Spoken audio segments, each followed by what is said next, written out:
आज निरोगी भव श्रृंखला की हम बात करने वाले हैं।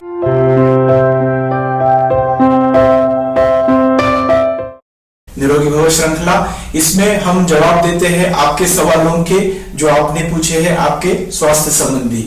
और आज हम बात करने वाले हैं मिसेस अनीता कुमारी इनके सवाल के बारे में। मिसेस अनीता इन्होंने पूछा है कि हम हमारे शरीर को स्वास्थ्य पूर्ण बनाए रखने के लिए इसे शुद्ध कैसे रखें, तो इसी पर आज हम चर्चा करेंगे। अनीता जी, बहुत बहुत धन्यवाद, आपने जो ये सवाल पूछा है निश्चित तौर पर ये बहुत ही अच्छा सवाल है। बहुत अच्छे इसमें आपको इंसाइट्स मिलेंगे। मैं आपको समझाने की कोशिश करूंगा कि इसके पीछे क्या तंत्र काम करता है और किस प्रकार से हम शुद्धि हमारे शरीर के रख के निरोगी और स्वस्थ जीवन जी सकते हैं। नमस्कार, मेरा नाम है डॉक्टर स्नेहल कुमार रहाणे। मैं एक आयुर्वेद चिकित्सक और पंचकर्म एक्सपर्ट हूं और इस चैनल पर हम लेकर आते हैं आयुर्वेद संहिता में लिखा हुआ विशुद्ध आयुर्वेद। तो अगर आप हमारे चैनल पर पहली बार आए हैं तो इसे जरूर सब्सक्राइब कीजिए ताकि ऐसे ऑथेंटिक वीडियो आपको आगे भी मिलते रहेंगे। तो बात करते हैं आज के सवाल की जो अनीता जी ने पूछा है कि हम हमारे शरीर को स्वस्थ कैसा रख पाए। सबसे पहले तो हमें ये जान लेना बहुत ही जरूरी है कि ये जो हमारा शरीर है ये भगवान ब्रह्मा की देन है। ब्रह्मा ने जब इस सृष्टि का निर्माण किया है तो उस वक्त हमारे शरीर का भी निर्माण हुआ है। आयुर्वेद संहिता में पिंड ब्रह्मांड न्याय की बात की गई है। पिंड ब्रह्मांड न्याय यानी पिंड और ब्रह्मांड। पिंड यानी हमारा शरीर, हमारा जो शरीर है ये इस ब्रह्मांड का ही एक भाग है, इस ब्रह्मांड का ही एक छोटा स्वरूप है। तो जो ये पूरे सृष्टि में है वही हमारे शरीर में भी है। जो बाहर सृष्टि में हम देखते हैं पंच महाभूत वही हमारे शरीर में बसे हुए हैं।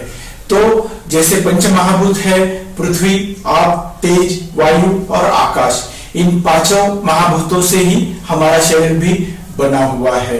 पृथ्वी यानी हमारे शरीर में जो दृढ़ अवयव है, जैसे हमारे शरीर में कोई भी घन वस्तु है, शरीर के अलग अलग अवयव है, मांस है, शरीर के स्नायु है, ये सब पृथ्वी महाभूत जो है उसी का अधिष्ठान हमारे शरीर में है। अगर हम आप महाभूत की बात करेंगे तो हमारे शरीर में आप यानी जो द्रव पदार्थ है, जैसे हमारे खून है, हमारा पसीना है, मूत्र प्रवृत्ति है, अलग अलग स्त्राव है, जैसे हार्मोन्स के शरीर में बनने वाले स्त्राव है, लाला स्त्राव है, ये सभी जो स्त्राव है ये इस आप महाभूत का ही हमारे शरीर में अधिष्ठान बना हुआ है। जब बात आती है वायु महाभूत की, वायु यानी हवा, हमारे शरीर में जो भी संचलन क्रियाएं होती है, जैसे नर्वस सिस्टम का हमारे जो काम करना है, ये वायु महाभूत का ही अधिष्ठान हमारे शरीर में है। हमारे शरीर में बनने वाले गैस, आने वाली डकार, पास होने वाली गैसेस, ये सब वायु भूत का ही अधिष्ठान हमारे शरीर में बना हुआ है। तेज महाभूत की अगर बात करते हैं तो तेज महाभूत ये तेज का प्रतीक है, ये पित्त का प्रतीक है। जो हमारे शरीर में जो पित्त का कार्य चलता है ये सब तेज महाभूत का अधिष्ठान है। जो हमारी दृष्टि से हम ये पूरी दुनिया देखते हैं ये तेज महाभूत का अधिष्ठान है। या आकाश महाभूत की अगर बात करेंगे तो शरीर में जो भी अवकाश है, शरीर में जो भी अवयवों के बीच में जो भी आकाश है, जो अवकाश है, जो हड्डियों के बीच में जो अवकाश है, हमारे रक्त वाहिनियों के बीच में जो भी अवकाश है, वो सभी ये आकाश महाभूत का ही अधिष्ठान है। तो इस प्रकार से इन पांचों महाभूतों के अधिष्ठान से हमारा ये शरीर बना हुआ है। जैसे हम देखते हैं कि बाहर सृष्टि में भी अलग अलग प्रकार से प्रलय आते हैं, भूकंप आते हैं, विनाशकारी घटनाएं घट जाती है। जैसे हमने उत्तराखंड का अभी प्रलय देखा, या बाढ़ आना, भूकंप आना, ऐसे जो प्रलयकारी घटनाएं होती है, वैसे हमारे शरीर में भी इन पांचों महाभूतों के कारण से, उनमें हुए बिगाड़ के कारण से, उनमें हुए बदलाव के कारण से भी कुछ घटनाएं घट जाती है जो शरीर में विकार बनकर सामने आ जाती है। ये विकार बनकर आने वाली जो घटनाएं रहती है ये शरीर में हुए बिगाड़ होते हैं जो हमारे खान पान से या हमारी आदतों से इन महाभूतों पर कुछ ना कुछ परिणाम करते हैं। और इन महाभूतों में जब कोई ज्यादा बड़ा बिगाड़ होने लगता है तो वो प्रलय का रूप लेने लगता है। जीर्ण विकार जैसे पुरानी सर्दी खांसी दमा हो, पचन संबंधी विकार जैसे एसिडिटी या अल्सर जैसी शिकायतें हो, किडनी संबंधी विकार हो सकते हैं, या गंभीर विकार जैसे डायबिटीज, ब्लड प्रेशर जो जानलेवा आगे जाकर बन सकते हैं, कैंसर जैसी विकार है, या किडनी का फेल हो जाना है। तो ये विकार जो है ये शरीर में बनने वाले महाप्रलय ही होते हैं, और निरंतर अगर आप शरीर की शुद्धि रखते हैं तो इन महाप्रलयों से बचा जा सकता है। कई बार हम सोचते हैं कि बच्चों में जो विकार होते हैं, माता और पिता ये दोनों का इसमें योगदान होता है। उनका खान पान, उनके विकार, उनकी आदतें, इसी का परिणाम हमारे अगली पीढ़ियों में भी हमें दिखाई देने लगता है। कई बार ये सोचा जाता है कि सिर्फ माता के गर्भ में होने से माता का ही जो स्वास्थ्य है वो बच्चों के विकारों में असर करता है, लेकिन ऐसे नहीं है।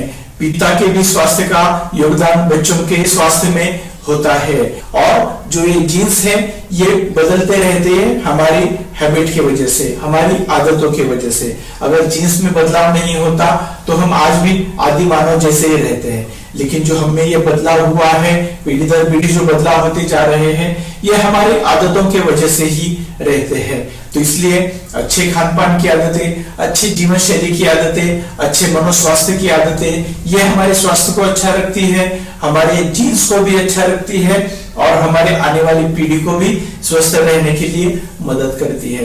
तो इसलिए हमें इस शरीर का बहुत अच्छे से ख्याल रखना जरूरी है, इसकी अच्छी शुद्धि रखना भी बहुत ही जरूरी है। जैसे हम हमारे घर का, हमारे ऑफिस का, हमारे कारोबार का अच्छा ख्याल रखते हैं, वहां पर साफ सफाई का ध्यान रखते हैं, अच्छा वहां पर एनवायरनमेंट बना रहे इसका ध्यान रखते हैं, उसी तरह से हमारे शरीर का भी हमें ध्यान रखना जरूरी है। और इसी शरीर की शुद्धि के लिए आयुर्वेद संहिता में कुछ शुद्धि क्रियाएं बताई है। आज मैं आपको बताऊंगा एक वीवीएस फॉर्मूला जिसको फॉलो करके आप शरीर की निरंतर शुद्धि बनाए रख सकते हैं। ये वीवीएस क्या है? तो वीवीएस यानी ये 3 ऋतुओं की बात है, वसंत ऋतु, वर्षा ऋतु और शरद ऋतु।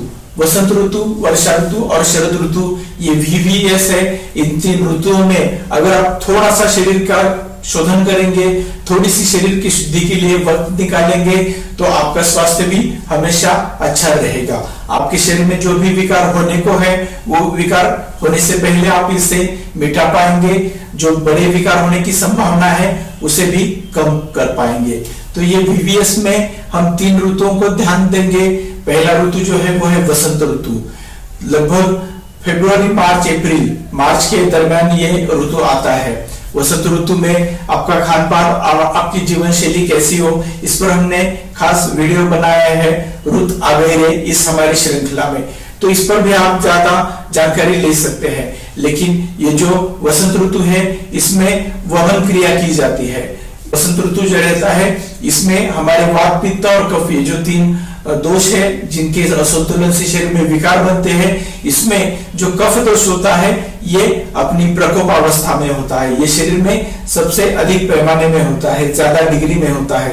तो उस वक्त अगर आप इसकी शुद्धि करते हैं तो ये शरीर में कफ दृष्टि से होने वाले विकार जो रहते हैं उन्हें बनने से रोकता है, और इस कफ दृष्टि की शुद्धि करके कफ का संतुलन करता है। कफ दृष्टि से होने वाले विकार जैसे श्वसन संबंधी विकार है, जैसे एलर्जी है, दमा है, दमे की शिकायत है, पुरानी सर्दी खांसी कफ बनने की अगर शिकायत हो तो उसमें इस वमन का लाभ होता है। सिर्फ श्वसन संस्थान ही नहीं, त्वचा से संबंधी, कफ संबंधी जो विकार रहते हैं जिसमें ज्यादा खुजली होती है, ऐसे अलग अलग त्वचा विकार है, इसमें इसका लाभ होता है। कफ संचिति से जो अग्निमांद्य होता है जिसमें हमारा मेटाबॉलिज्म बिगड़ जाता है, तो उसके लिए भी इस वमन क्रिया का बहुत ही लाभ होता है। जैसे मोटापा है या और भी विकार जो अग्निमांद्य से होते हैं। दूसरा भी जो है वो है वर्षा ऋतु।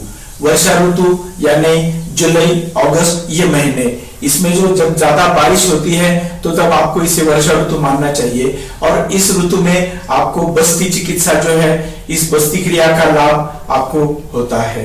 तो इस ऋतु में अगर बस्ती चिकित्सा और नस्य चिकित्सा, ये दोनों क्रिया जो है ये वात दोष के संतुलन के लिए काफी जानी मानी है। वात दोष यानी हमारे हड्डियों से संबंधित विकार, हमारे मज्जा संस्था से संबंधित विकार, या शरीर में जो भी हलचल होती है ये वात दोष करता है, तो हर विकार के लिए बस्ती चिकित्सा सर्वश्रेष्ठ है। बस्ती चिकित्सा को अर्ध चिकित्सा कहा गया है। कोई भी विकार आधा सिर्फ बस्ती चिकित्सा से रिकवर किया जा सकता है, इतनी बड़ी ताकत इस बस्ती चिकित्सा में है। तो वर्षा ऋतु में अगर आप बस्ती और नस्य इन दोनों चिकित्साओं का अगर लाभ लेंगे तो ये शरीर में वात दृष्टि से होने वाले विकार रोकेंगे और इन्हें आगे बढ़ने से भी रोकेंगे। तीसरा जो एस है वो है शरद ऋतु। शरद ऋतु जिसे अक्टूबर हीट हम कहते हैं, जो लगभग नवरात्रि के दरमियान आता है, उस वक्त जो पित्त दोष रहता है वो अपनी प्रकोपावस्था में रहता है। इससे पहले जो हमने वर्षा ऋतु देखी उसमें वात दोष प्रकोपावस्था में रहता है, इसमें बस्ती और नस्य लाभकारी है। और जो शरद ऋतु है, शरद ऋतु में पित्त जो दोष है ये प्रकोपावस्था में रहता है। तो इसके लिए विरेचन क्रिया, विरेचन यानी दस्त कराने की जो क्रिया रहती है ये सबसे लाभकारी क्रिया होती है। तो इस ऋतु में आप दस्त कराएंगे तो ये पित्त से संबंधित होने वाले जो विकार है, जैसे पाचन संबंधी विकार हो या और भी कोई जो पित्त दोष की कक्षा में आने वाले विकार है, उनकी राहत के लिए ये बहुत ही अच्छी क्रिया है। जैसे हम सृष्टि में देखते हैं कि कोई झरना बहता है, कोई नदी बहती है, और अगर उसमें कुछ पत्थर आ जाते हैं, कंकड़ आ जाते हैं, धीरे धीरे उसका जो बहाव है वो रुकते जाता है, ज्यादा उसमें ब्लॉकेजेस बनते हैं, गंदगी वहां फैलने लगती है और वो पानी का बहाव जो है वो नॉर्मल रहता नहीं है। पानी वहां से धीरे धीरे बहता है और वहां पे गंदगी फैलने लगती है। उसी प्रकार हमारे शरीर में जो ये अलग अलग स्रोत हैं, अलग अलग जो हमारे शरीर में बने हुए स्रोतस है, उनमें इन अशुद्धियों से जो उनका नियमित चलन है वो बिगड़ जाता है, वहां अशुद्धियां बढ़ती है और शरीर में विकार बन जाते हैं। और जैसे नदी अगर रुक जाती है, पानी ज्यादा जमता है, तो वहां पर बाढ़ आने की संभावना होती है। वैसे ही शरीर में अगर कोई स्रोतों में रुकावट आई है, उनमें बाधा आई है, तो वहां पे भी महाभयानक विकार होने की संभावना बन जाती है। तो इसलिए नियमित रूप से अगर आप इन शोधनों का, इन शुद्धि क्रियाओं का लाभ लेंगे, उसे करते रहेंगे, तो विकार होने से आप हमेशा दूर रहेंगे और आपका स्वास्थ्य अच्छा बनाए रखेंगे। अगर आप चाहते हैं कि आप स्वस्थ रहें, आपके पूरे मित्र परिवार, आपके पूरे परिवार के लोग स्वस्थ रहें, तो ये वीडियो जरूर उन तक पहुंचाइए। उन्हें भी मालूम हो कि किस प्रकार से छोटी छोटी बातों का पालन करके हम हमारा स्वास्थ्य अच्छा रख सकते हैं, आने वाले विकारों को भी टाल सकते हैं। तो आपका फिर से धन्यवाद अनिता जी इस सवाल के लिए। आशा करता हूं आपको आपकी सवाल का जवाब मिल गया और आपके वजह से काफी लोगों को भी ये जानकारी हो पाई। तो इसी तरह की और अधिक जानकारी के लिए हमारे साथ बने रहिए। निरोगी भव में आपके सवाल पूछिए, जो भी आपको पूछने हैं आपके स्वास्थ्य संबंधी। अगर आप हमसे कंसल्टेशन करना चाहते हैं तो इस वीडियो के नीचे जो डिस्क्रिप्शन बॉक्स है वहां पर एक लिंक है। हमारा एक मिशन है निरोगी भारत मिशन। निरोगी भारत मिशन में हम पूरे भारतवर्ष में घूमते हैं, लोगों को मदद करते हैं उनके बीमारियों की जड़ पहचानने के लिए और उससे दूर करने के लिए। तो आप भी हमसे परामर्श कर सकते हैं इस लिंक के द्वारा, या हमारी हेल्पलाइन है इस पर संपर्क कीजिए और ऑनलाइन कंसल्टेशन से भी आप खुद को स्वस्थ बना पाएंगे। आपका बहुत बहुत शुक्रिया आपके हमेशा के प्रेम के लिए, आपके स्नेह के लिए और हमारे वीडियो को शेयर करने के लिए। अगले वीडियो में फिर से मिलेंगे। ख्याल रखिए। निरोगी भव।